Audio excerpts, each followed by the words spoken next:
difficile. On sait que tu couches déjà. Une femme enceinte, ça ralentit le travail. Tu n'as pas été embauchée pour travailler, mais pour distraire les hommes qui travaillent. Même si tu es mon chef, une femme ne peut pas me commander. Tu peux demander le divorce et tu n'auras pas mon argent. On n'est pas sûr que tous les enfants soient de notre frère. T'as de la chance. Je sais Tout le rentrer monde sait dans ta que tu es vie. une fille facile. Voulez-vous travailler? Est-ce que vous avez Tu veux une promotion? Marie? Il va falloir être gentil Qu'est-ce avec qu'une moi. femme peut m'apprendre sur mon métier?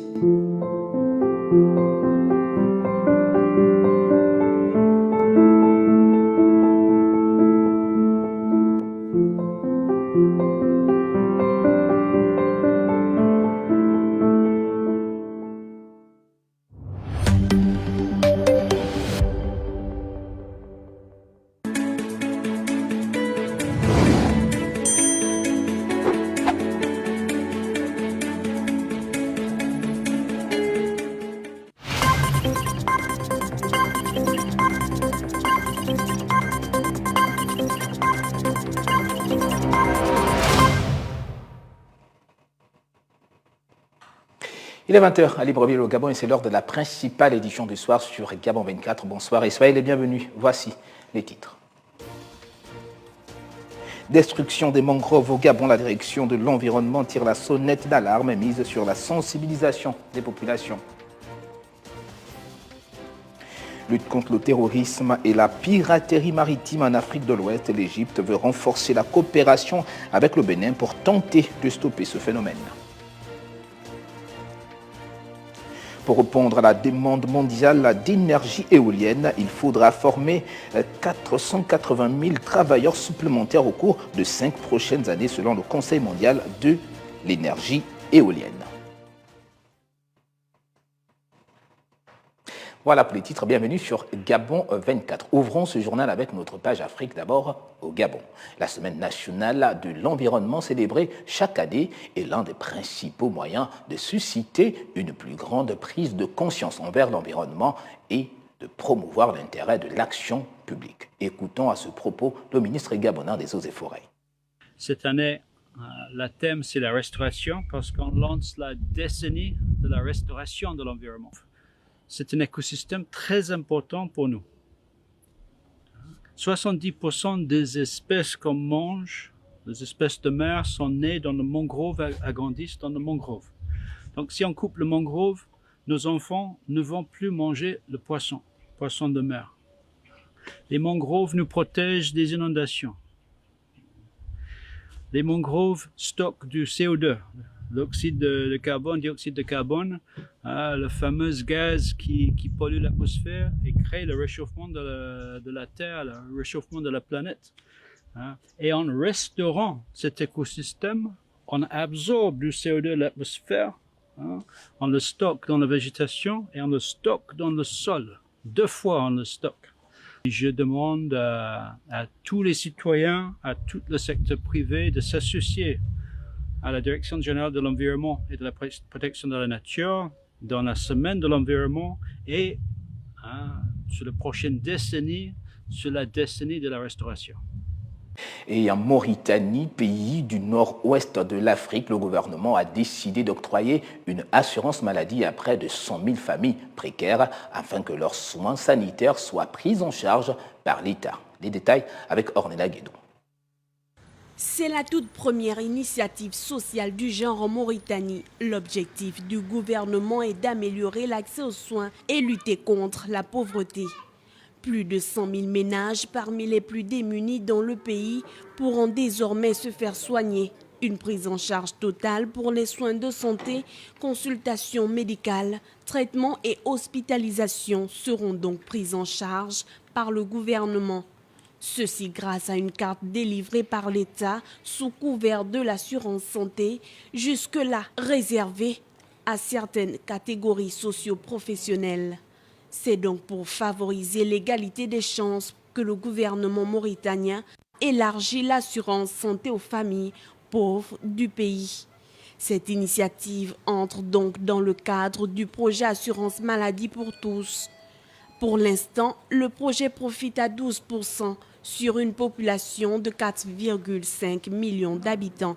Selon les données de l'agence française de presse, un quart des Mauritaniens bénéficient à ce jour de l'assurance maladie.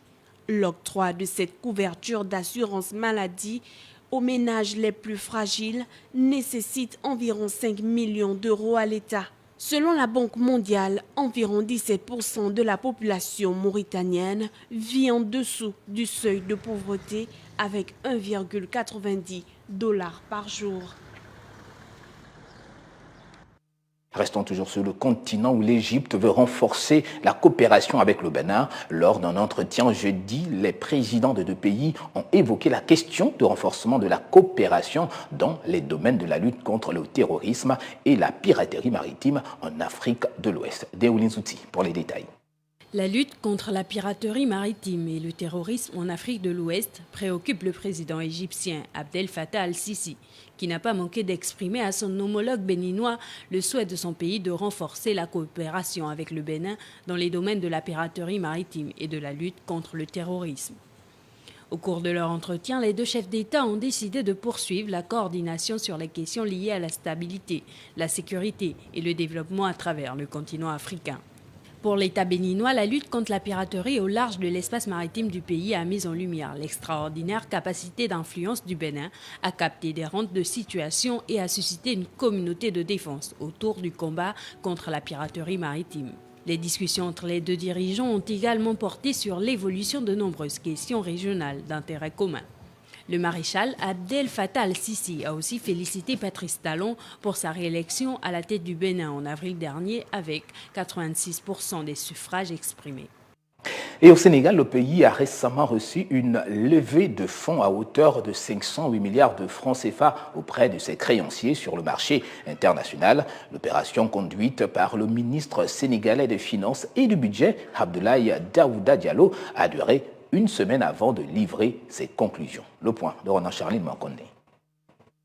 Ils étaient plus de 200 investisseurs issus des marchés financiers internationaux à prendre part à cette opération d'émission d'obligations sur le marché financier régional de l'UEMOA. La délégation sénégalaise qui a travaillé par visioconférence du 27 mai au 2 juin, conduite par le ministre des Finances et du Budget Abdoulaye Daouda Diallo, est parvenue au bout d'une semaine à défendre son projet porté à hauteur de 775 millions d'euros, soit 508 milliards de francs CFA.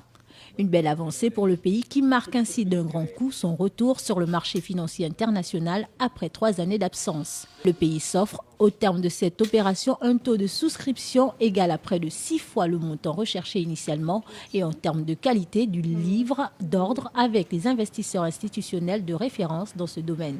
Le taux d'intérêt fixe s'élevant à 5,375% sur une maturité finale de 16 ans par rapport aux besoins de financement arrêtés par ses partenaires.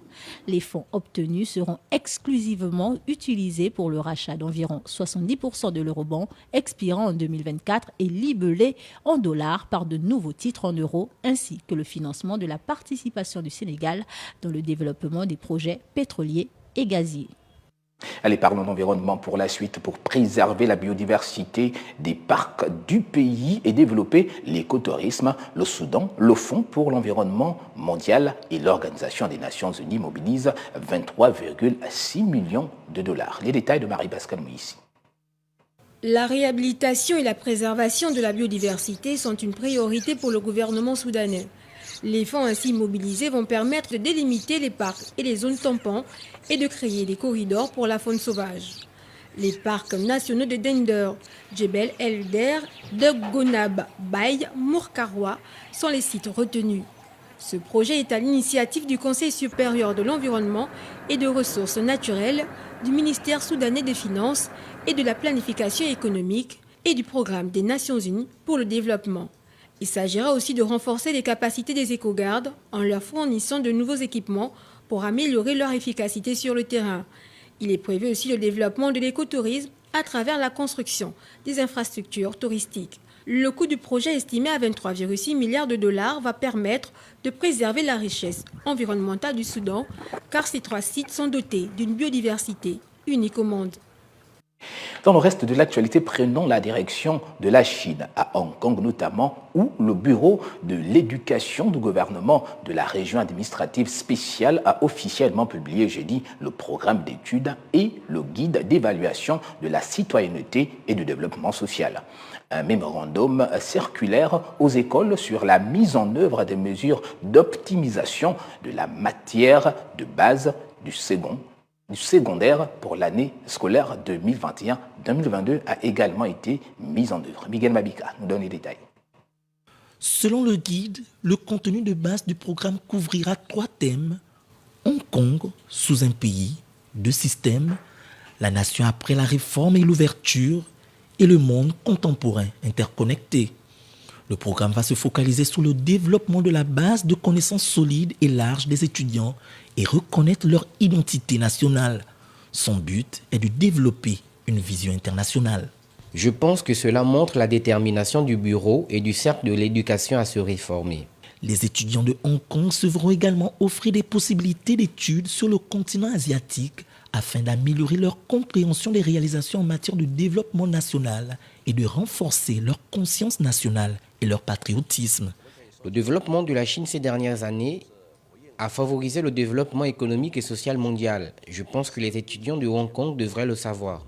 Le 1er avril dernier, le bureau avait annoncé les mesures d'optimisation de 4 matières principales du secondaire supérieur, à savoir la langue chinoise, la langue anglaise, les mathématiques et les études libérales, dans lesquelles les études libérales seront renommées citoyenneté et développement social. Longtemps loué pour sa gestion de la pandémie de Covid-19, Taïwan fait désormais face à une augmentation brutale de cas.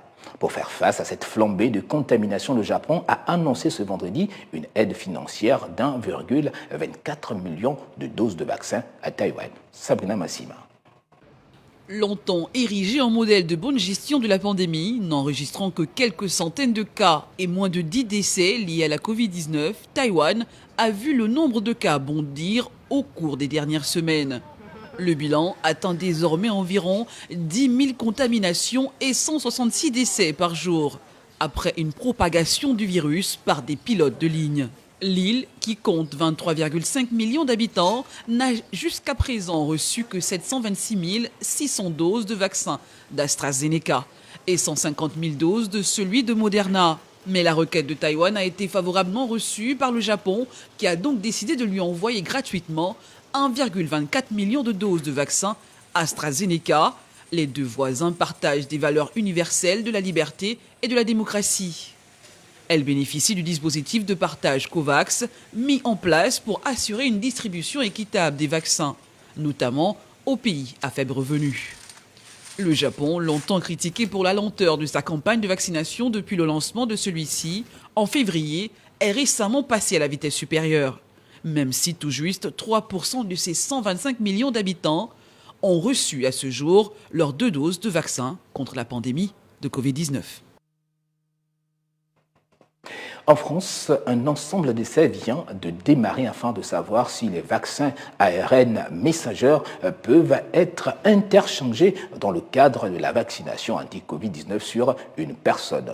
Cette étude est menée par l'Assistance publique Hôpitaux de Paris avec le soutien de l'ERSEM. Les détails d'Ornella Guédon. L'administration des vaccins contre le coronavirus se fait généralement en 2 doses, espacées de 42 jours pour les vaccins Pfizer-BioNTech et Moderna, 12 semaines pour AstraZeneca, pour ne citer que ces derniers. Mais il se peut qu'il y ait une rupture de stock de l'un ou de l'autre entre ces intervalles. Cet essai a donc pour but d'évaluer l'efficacité immunitaire lorsque 2 doses de différents sérums à ARN messenger sont injectées afin de faciliter les campagnes vaccinales en France. Un schéma vaccinal avec 2 doses du même vaccin à ARN messenger sera étudié et comparé avec un autre schéma de 2 doses de vaccins à ARN différents. Les autorités sanitaires françaises avaient pourtant décidé en mars dernier que les moins de 55 ans ayant déjà reçu une dose d'AstraZeneca allaient être désormais vaccinés avec une 2e dose d'un vaccin à ARN messenger. Mais la procédure a été interrompue avec la suspension momentanée du vaccin AstraZeneca en raison de rares cas de thrombose repérés en Europe.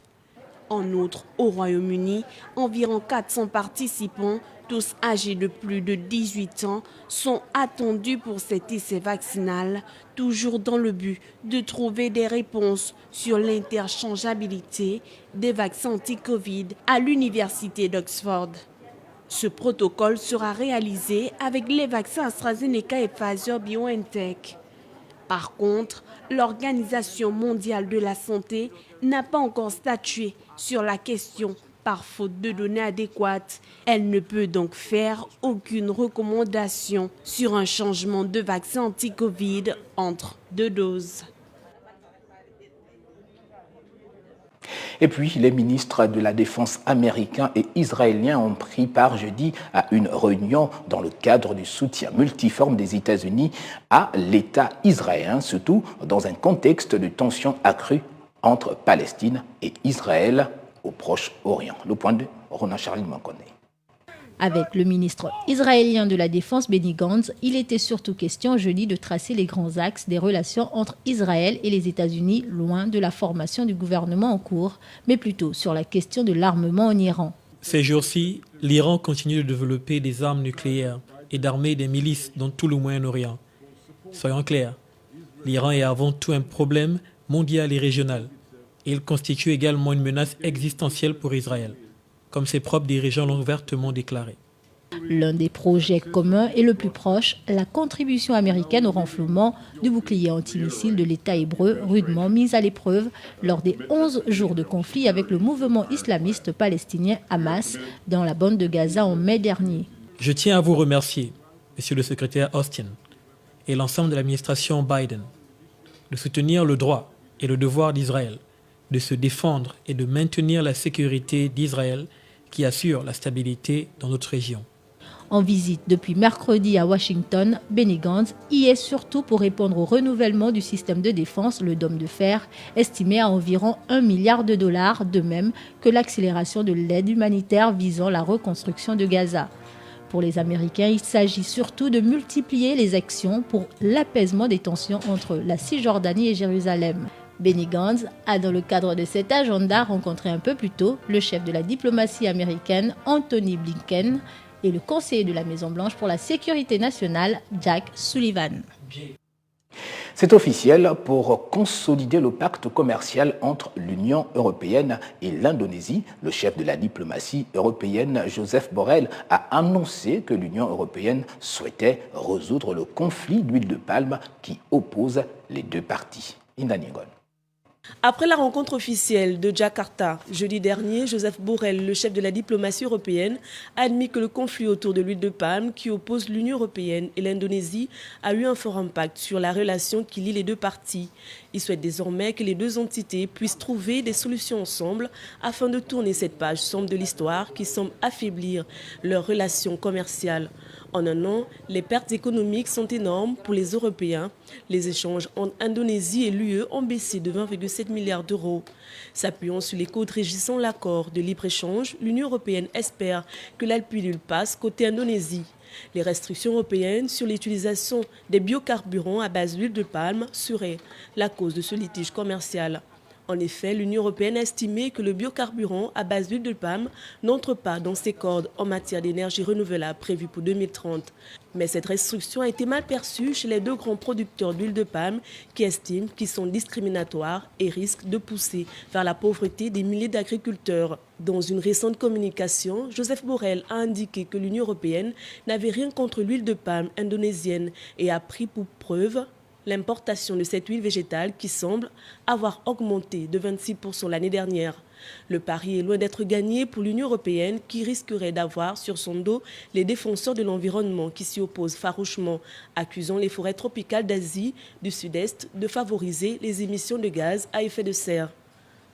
Protection de l'environnement, changement climatique, transition écologique sont des termes qui sont de plus en plus inscrits dans notre vie quotidienne. Selon le Conseil mondial de l'énergie éolienne, la transition énergétique sera principalement portée sur le plan électrique par le solaire et l'éolienne, d'où l'intérêt de la formation d'un personnel qualifié dans ce secteur. On en parle avec Michel Tseni. Selon un rapport du Conseil mondial de l'énergie, le secteur de l'éolien est à la recherche de 480 000 travailleurs supplémentaires au cours des 5 prochaines années pour répondre à la demande mondiale d'énergie éolienne.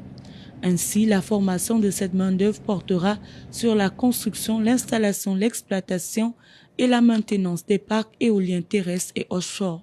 Le Brésil, la Chine, le Japon, l'Inde, le Mexique, le Maroc, l'Arabie Saoudite, l'Afrique du Sud, les États-Unis et le Vietnam constituent les 70% de cette demande de formation, étant donné que ces pays représentent les 10 plus grands marchés mondiaux éoliens terrestres et sont d'ailleurs les marchés à plus forte croissance éolienne et offshore. Sur les 480 000 travailleurs à former, 308 000 seront déployés pour construire et entretenir des projets éoliens terrestres, tandis que 172 000 d'entre eux travailleront sur l'éolien offshore. La formation représente la norme mondiale dans l'industrie éolienne. Allez, on parle de sport avant de refermer ce journal. 3 jours avant leur match décisif au Hard Rock Stadium de Miami Garden, les 2 champions de boxe, Floyd Mayweather et Logan Paul, se sont retrouvés en Floride pour un face-à-face qui a fait monter la température. On en parle avec Ahmed Joué-Bongo. Un combat dont les étincelles jaillissent déjà du côté de la Villa Casa Casuarina à South Beach, où Floyd Mayweather, 44 ans, et Logan Maverick Paul, 26 ans, ont eu un tête-à-tête long et intense à quelques jours du Showtime PPV qui aura lieu ce dimanche 6 juin depuis le Hard Rock Stadium de Miami Garden. La cloche va sonner et je vais le faire. Je vais littéralement le dire à haute voix. Tant que je ne suis pas sur le ring, tant que je ne me bats pas, tant que je ne suis pas doué, les gens ne réalisent pas que je suis vraiment bon à ce sport. Et je vais le dire, le redire jusqu'à dimanche et les gens vont être surpris. Le multiple champion semble être confiant pour ce challenge qui suscite déjà un énorme intérêt auprès du grand public. Je ne suis pas en train de voler ni de tuer. Je m'amuse tout simplement et je fais ce que j'aime faire. J'ai pris ma retraite, mais je n'ai pas cessé de m'amuser ni de gagner de l'argent. Malgré la différence d'âge, de taille, de poids et d'allonge, Floyd Mayweather est largement au-dessus de Logan Paul, lui qui a encore montré ces derniers jours qu'il est toujours un phénomène de vivacité. Cependant, Paul s'est préparé lui aussi et s'il arrive à toucher Mayweather, il pourrait lui faire très mal sur un seul coup. Et si un amateur comme Paul faisait tomber un monstre de la boxe comme Mayweather, les paris restent ouverts. Point final à ce journal, voici le rappel des titres. Nous l'avons vu, destruction des mangroves au Gabon, la direction de l'environnement tire la sonnette d'alarme et mise sur la sensibilisation des populations. Lutte contre le terrorisme et la piraterie maritime. En Afrique de l'Ouest, l'Égypte veut renforcer la coopération avec le Bénin pour tenter de stopper ce phénomène. Et puis, pour répondre à la demande mondiale d'énergie éolienne, il faudra former 480 000 travailleurs supplémentaires au cours de 5 prochaines années, selon le Conseil mondial de l'énergie éolienne. Nous l'avons vu dans cette édition. Suivez le reste de l'actualité sur nos plateformes numériques et n'oublions pas de respecter les gestes barrières. La Covid-19 circule toujours. Bonne suite de programme sur Gabon 24.